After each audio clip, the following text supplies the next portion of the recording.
We ready? All right. Good morning and welcome to Successful Living with Reginald Campbell here at the House of Reconciliation. We came on a little, I'm not going to say late, but it was intentional. Wanted to discuss some things. I want to share with you this morning, in brief, some things to think about. We've had a couple strong weeks of teaching. Today is going to attempt to be thought-provoking. We've often said today's bricks sets up tomorrow's foundation. So if you're part of our virtual campus and you're joining us this Sunday morning through our social media platform, YouTube, also Instagram, as well as Facebook, we are happy to have you.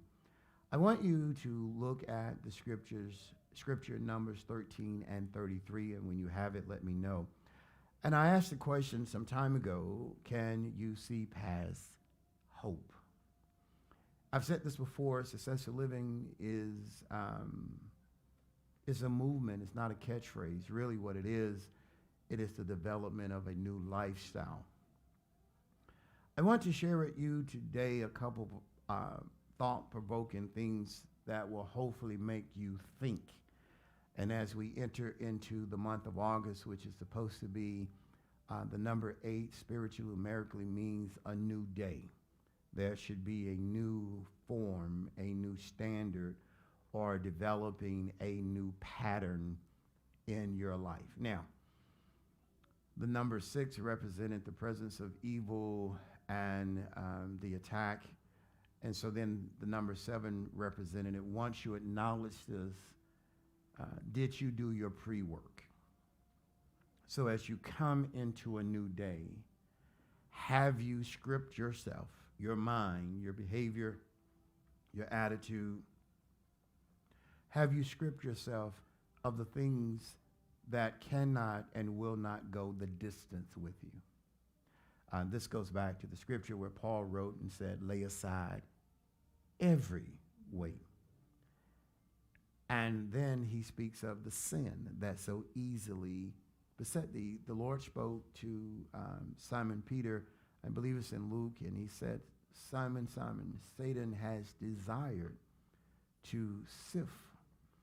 And so what I want to show you is how that much of your and my problem is not of the devil.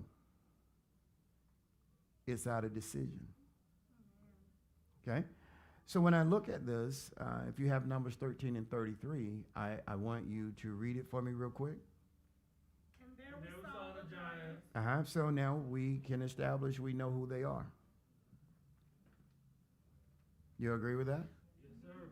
So you know where you should be. You actually know the path to get there. Then I'm going to ask you a question that you don't have the answer. Then why are you not there? And I'm going to show you why. Come on, read.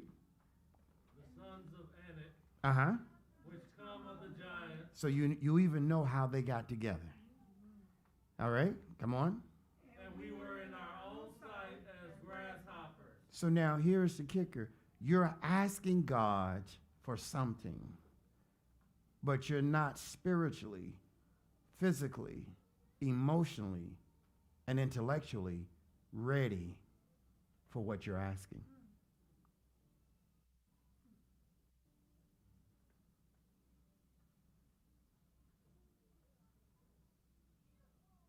Do you even have the room for it? Come on. And so we were in their sight. Mm-hmm. How do you know? So you automatically assuming that your enemy sees you as a failure as you see yourself. Now, I'm just going to paraphrase quite a bit of the story. Here is the dynamic. They were told 646 years prior to. Abram was told, God said he was going to do this, and he also shared with Abram that his people would serve as understudy and be oppressed. He shared that with them up front. I'm going to ask you, where did they get off track? Because somewhere they lost the fundamentals of preparation. Here's what I'm going to say. First of all, they lost the structure of the teaching. They got complacent. They got comfortable.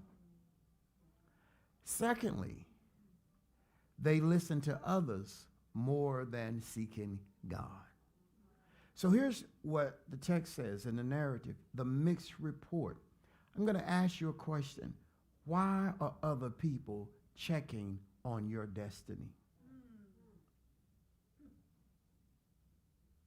Why? Why have you submitted yourselves to the opinion of other people? Because mind you, God had given Abram a covenant. I'm going to ask you, who has talked you out of your covenant with God? Because when you look at the dynamic of the story, you realize that the 10 spies had zero problem-solving skills. The reason many people are off course today is that they are following someone else's opinion, not the facts. And when you leave it up to other people, they have the right to change the narrative. So the 10 spies who came back, but they had zero problem-solving skill. Not one of the 10 came back with a plan. But guess what they offered? Complaining and confusion and disruption. They came back and stirred the emotions of the people. The parents had lost the ability to continue to train and develop. Notice this. The Bible said in the prelay that you should go up immediately and possess the land, which saying you're already equipped. How do you let someone de-equip you? That, whatever the word is, that demising you and bringing you down starts in your mind.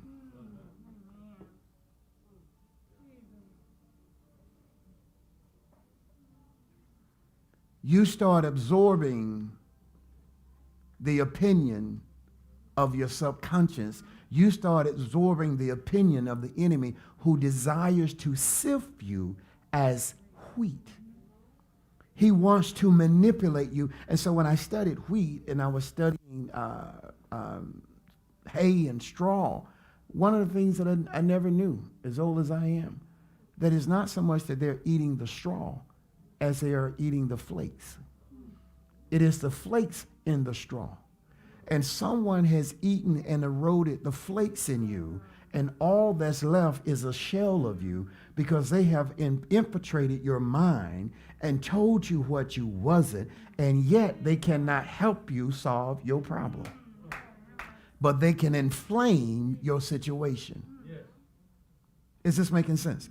So when you look at it, they created fear, emotions, and they did this before they ever talked to Moses. Because notice, Caleb tried to steal the people when he was with Moses and Joshua. But here's the point. The trouble had already been, the groundwork had already been laid for confusion and fear. Now I'm going to ask you something. And I'm going to have to be very open and honest with this. And this is probably going to be offensive to some people. Why are you letting other people check on your destiny? A man said to me, and my own father said to me, we haven't had anybody since A, B, and this. I said, other ethnicity groups don't have anybody. They all go. Do anybody know what I just said? Mm-hmm. Why would you send somebody to check on your destiny? Because most people today, when you ask them to do, oh, no, I ain't going to put somebody on this. Well, whoever you give that permission to, they come back and tell the story how they want the story to be told. Other ethnicity groups will go. 10 of them will go. They'll go. Why would you send somebody to go see something that was given to you? You know why? Because now they can control your narrative.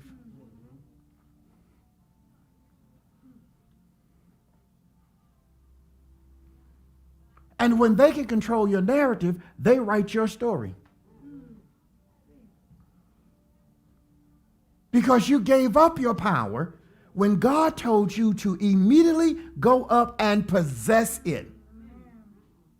It also says the majority of your people in your life will be more negative than positive. Even in your own family. Why are you doing that? That don't make sense. That's stupid. You shouldn't be doing.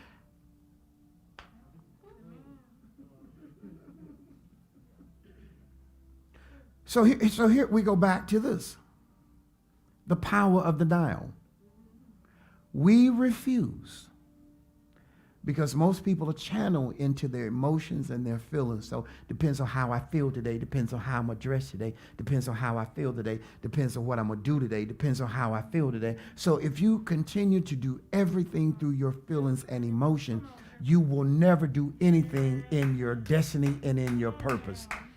Because your feelings and your emotions will talk you right out of what your destiny is, and you want somebody to go check on something that has your name on it. So they have the power to change your narrative.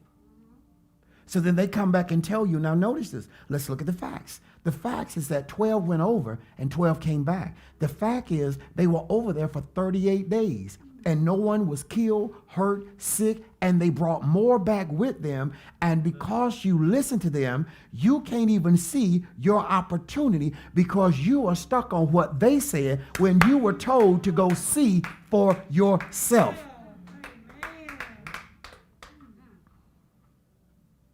So how many of you are sitting behind what somebody else said?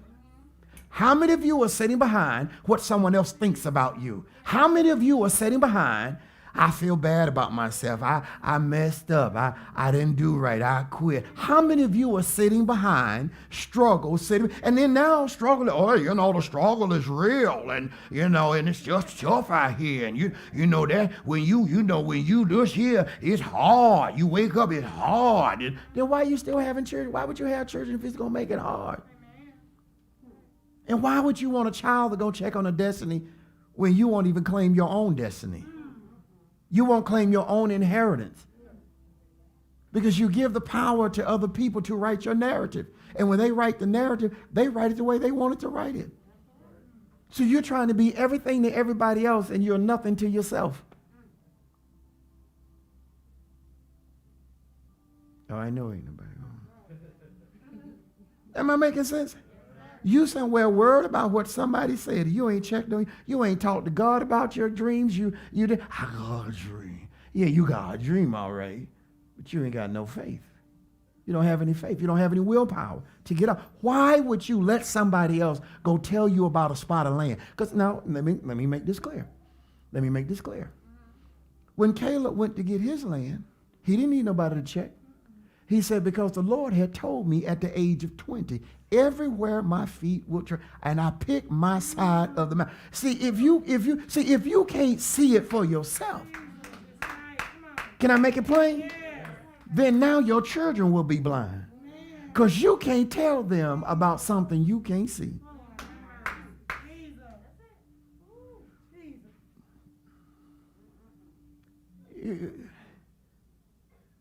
Because if you're behind the rock, then they're going to be behind the rock, and someone's always going to write your story. And then they're going to create chaos and confusion, so then there's no order. If there's no order, God is not the author of confusion. So then when you got dysfunction, now people preach to you hope.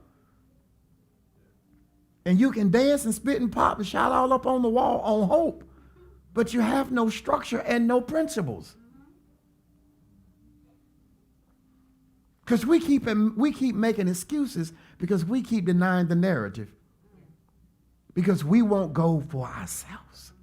Does this make sense? So then when I looked at it this morning and I said the mixed report, and I had seen that, but because I'm trying to figure out why am I still there, it's because, and I said, well, Lord, I don't understand. He said, look at it, the mixed report. So you cannot get something when someone keeps creating confusion about the thing you want. And can I make it plain? Many of us don't know the difference between the facts and an opinion. We just say, they said. But we have no idea if what they said is true. Because we won't sit down and look at the facts. So we'd rather take what they said and come back and spread that propaganda of confusion and dysfunction and say, they said, and when you go read the paper don't say nothing like what they.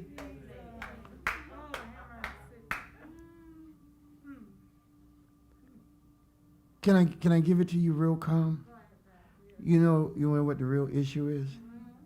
You don't want to do no prep work. You don't want to do no pre-work. You want to take all your junk from 1975 and 1986. You want to take all that mess up a hill. You want to take all the he said, she said, they said, and I couldn't and I failed. You want to take all that up the hill when you don't want to do any pre-work. Look up prep. Look up prep. I looked up the definition, but I didn't bring it with me because, see, prep. You don't want to do any mental dissolving. You don't want to clean out your mind. You don't want to clean out your area. I want to go to school. What room do you have to go to school? It's not that you're not smart enough to go to school. The challenge with school is, will you listen, number one, and will you be disciplined, number two, number three, will you stay focused? You over here playing a game, watching TV. I got to do this. Your body would. It's like, anybody ever tried to exercise and your body told you your foot started hurting. You were gonna get up. Well, I'm gonna walk, but oh Lord, I got a cramp. I said I was gonna work out this. Well, I said I was gonna walk. Oh, it's too hot. Your mind starts. It's too hot, child. It's too hot to go out there, child. Honeymoon tank. You don't need to go. And then, but your mind ain't got a problem when you sitting down eating that extra donut. Do it, y'all. Okay, but I'm not making, because you don't want to do no. You just want to say, I passed. Okay, I passed. They think I passed. No. Am I making sense? It's like my grandson. I want to make sure he's got a wonderful, wonderful mother. I want to make sure he learns. I don't want no football. I don't want no basketball. I want nothing in his hand but a book. Okay? I don't care if he's 6'8". I want a book in his hand. Because I don't need no football player to take care of me, because that's 1 out of 1,000,000. I need somebody with some brains. And if you get that all toe up, then you got that. Two of us going to be sitting there and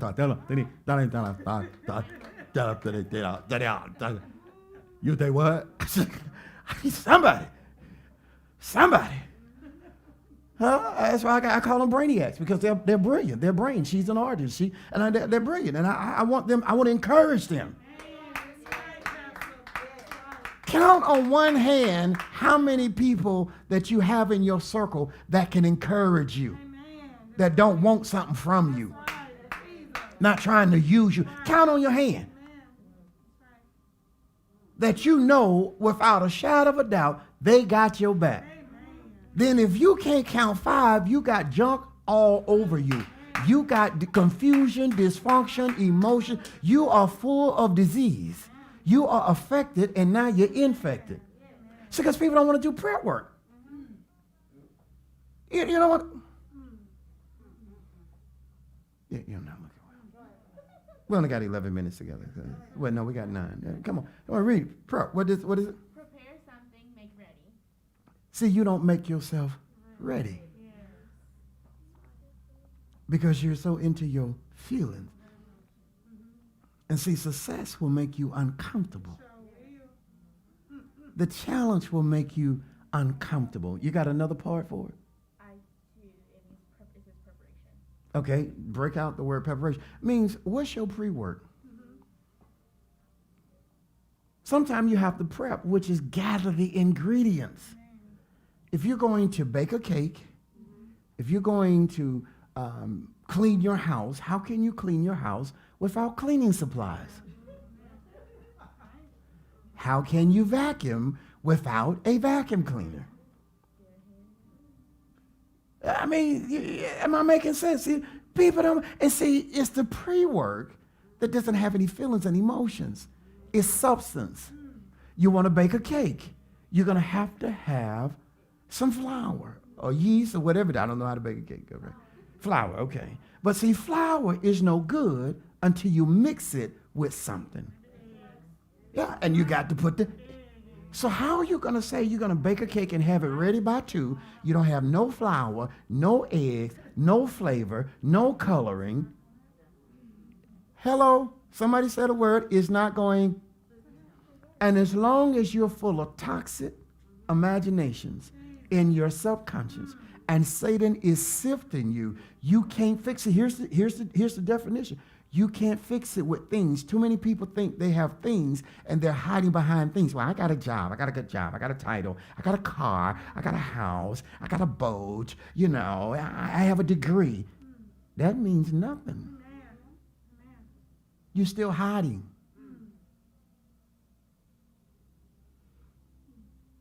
Because you don't want to prepare.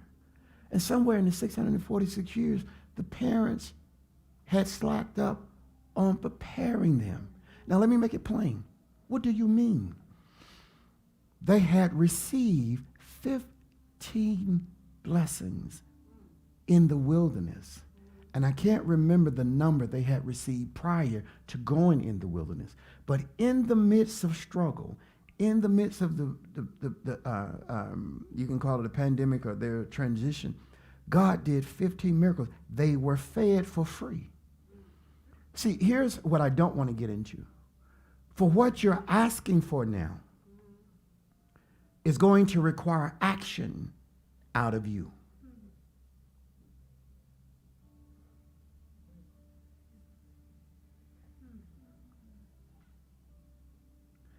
Because everything prior to this month was done by someone else for you. And now you're going to have to fight for you. Did you all get the sheets? Yes, look at one of the sheets and it says, I can't think it's the one. Do I know? No, the other one. The other one, the God's voice and Satan's voice, that's for personal reading. The other one, the front one. What does it say? It's in red. What does it say? Pursue. You don't want to, you don't want to pursue. Come on, pursue what? Overtake. You don't want to overtake. And recover all. You can't do it until you decide you're ready to fight. So you're going to have to quit playing victim. If you want to pull your life together, this is the month you're going to have to stop playing victim. You're going to have to stop thinking poor. You're going to have to stop living poor. You're going to have to get ready to fight. You're not hungry because you've received too many blessings in advance that you had not earned. And so now God says, grow up. Can I make it plain? Now God says, little Reggie, pamper days are over. Okay? You eating grown folk food. So you having grown folk material. And so your pamper days are over. I'm not going to put you up on the table and you shooting all up at the ceiling and you done had an adult kind of moment and then you just and turn the TV on. If you can say turn the TV on, you can say I need to go to the potty. Okay? So God is saying to you, you're no longer a baby. Okay? You're no longer a victim. This mercy, it's time for you to get up. You know, because you got to do the prep work. So you want the blood. So Jesus, get him, Jesus. You just sit there, oh, I'm the Lord's child. You just sitting there with your hands folded and just think you're going to pass that test. You need a tutorer. You need an English tutorer. You need a math tutorer. You need a science tutorer. Okay, you don't realize your limitations. You keep what's wrong with you? What's wrong with you is you don't have what it takes. You're going to have to get some assistance. You're going to have to get some assistance. And so your problem is you're counting your failures and you're not counting your opportunities. And so God says, I'm not going to baby you no more. 646 years and y'all still chicken. You go up there. You come back and tell us if we can go. See, here's the whole point. Can I make it plain? You listen to the person, but you don't study the evidence. The evidence is all 12 of y'all made it back. And if 12 of y'all can go, that means we can double it and take 24 over there. So you had over 6 to 8 million men, not including their wives and their children, and you all going to sit in a camp. Where you got to go? Because you don't want to fight for your spot. You don't want to fight. You don't want to sit down. You just want to stand around with your boots on and your child of the Lord. You know, the Lord just take. No, Jesus said, no. Pamper days are over. You're going to have to grow up now. What does it say? Pursue. You're not looking well. Come on, we just got 4 minutes. You're not. Oh, you thought God was going to give you. I asked God for that house. That house ain't going to solve your problem. That car not going to solve your problem. That man not going to say, well, I got a man in my life. I got a woman. That man and that woman, honey, if they ain't with God, you just picked up a spoof of problems. Because they got stuff, they going to unravel a spool. It's going to be a spool of stuff. And I didn't know, I didn't, you're going to be the fish on the hook because they done reeled you in. I didn't know. Lord, why you leave me? Lord, I didn't choose that. You chose that. Because you're going to have to fight this time. No more miracles. No more water out the rock, Reggie. Y'all ain't looking well. No more manna, no more free food. Buffet over. You're going to have to cook. You're going to have to go get the ingredients. Am I making sense? You're going to have to do, if the Lord want me to have it, he'll give it to you. Oh, no, sugar. God got so mad with them, he said, I done tried to tell y'all. I done tried to help you. Look at here. You don't think God will cut you off? You're going to die here for I can't believe the Lord would do me like that. I can't believe I did all that for you and you still doubt me. I can't believe I did all that and took you through all kind of potential things that could have been wrong with your body and you still worried about somebody that ain't worried about you. You're still crying over something that ain't crying about you. Because you don't want to do no prep work. You don't want to gather the ingredients. I had a young lady tell me, and she's young, it might change. She said, I don't see her that much, and I was in Greenwood campus, and she said, well, Pastor, she said, listen, I want to be a pharmacist. I said, you think you can be one? She said, I believe I can. I said, well, that's great. I said, you know, they got them big, long words. She said, yes, I'm studying them now. She said, I can't work 2 jobs. I can't go to school and help my mom and then be boy crazy. I said, sweetie, you ahead of the game already because most folk boy crazy. And she realized I need to get my stuff before I become boy crazy. How many of you all have given up life because you become thing crazy, man crazy, woman crazy, because you let someone change your narrative. You let someone devalue you because in your family didn't teach you the ingredients. So you're now hooked and addicted to sugar. So you only like fun things. You don't want correction. See,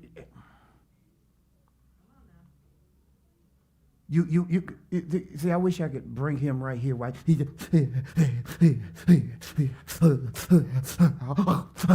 you don't want correction. Because every time somebody try to correct you, you fall out.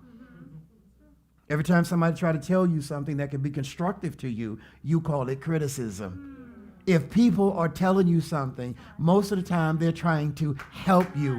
But because your head is so thick and hard, and they're talking about me, they don't know nothing about me. Well, you're the one over here. You might need to talk to somebody who have outgrown because you don't want to be corrected. And sometimes when God is correcting you, y'all and fall out like a child. And then when God puts you in time out, Now you're over there pouting. I hear him over there just because you want attention. When it's time to grow up, can't nobody pet you. You're supposed to be sharpening your weapons, and you somewhere. And then they cry louder when you look at them. Shut up.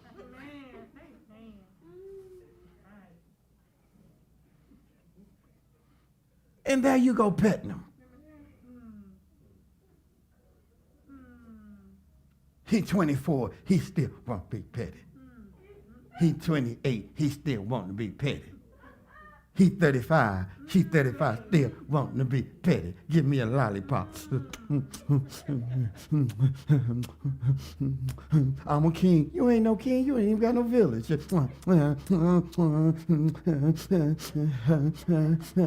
And then somebody bring you a donut.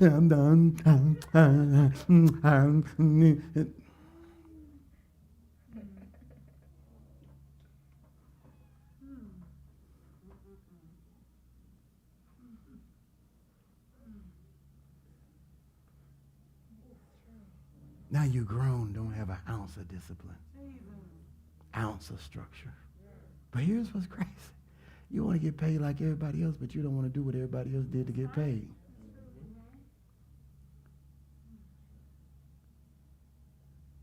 You don't want to go to school. You don't want to sit down and get the right narrative. You don't want to apply yourself. But I'm going to say this and I'm gone. You got to watch fools go. Ask me what that means. What does that mean? You might get one job that pays you $60,000 and never get back to that ever again in your life. Can I make it plain? Because your credentials really didn't warrant it. You just hit a hot spot.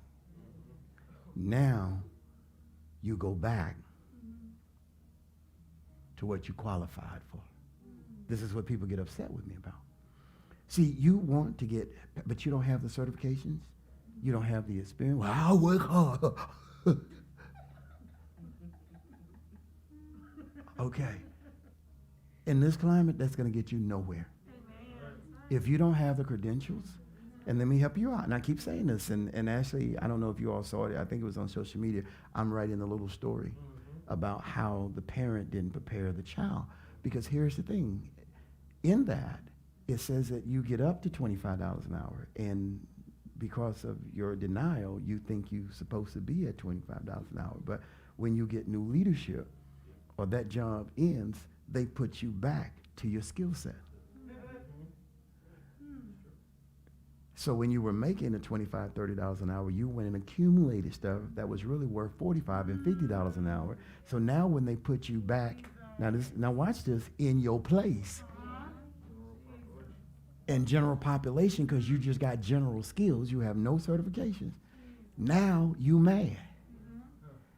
See, the value of education is it will stop you from falling too far back. So with that level of education that you invested in, now that seed's gonna mature to say, oh no, they have a bachelor's degree. Oh no, they have a master's degree. Oh no, they have a doctorate degree. So then you're gonna fall to a certain range. When you have no air pockets, you're going to fall right back down to $8 to $12 an hour. Now you want to be feeling some kind of way. Well, I was making $50,000 a year. That's what you was making. But you have not realized there has been a correction that was made. And say, I'm the one to tell you the truth. You may never like me, but you will get the truth from me, because now you're back to where your skill set qualifies, because none of your skill sets have been quantified, neither have they been certified. So you go back to general population. So you're doing general assembly type of work. So what happened was, you got to see the promised land, but you didn't have authorization to stay in the promised land because you didn't have the right passport to be in the promised land. Now somebody gonna send you back on the other. Well, when I was working here for Mr. Tommy, he was paying me. Well, Mr. Tommy is in the graveyard now. And his third generation grandson is running the business. And he thinks you're overpaid.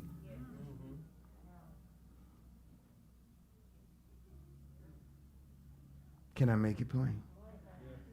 See, you was a new car and had a high value. But after a couple of years, now they consider you a used car, and you can't get the same value you had when you were a new car unless you're an antique car.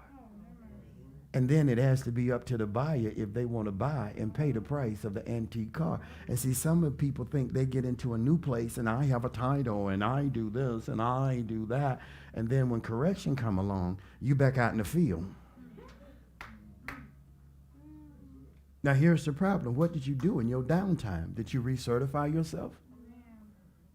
Or did you sit there and send other people out to come back and poison you? God bless you. I'll see you in the next service.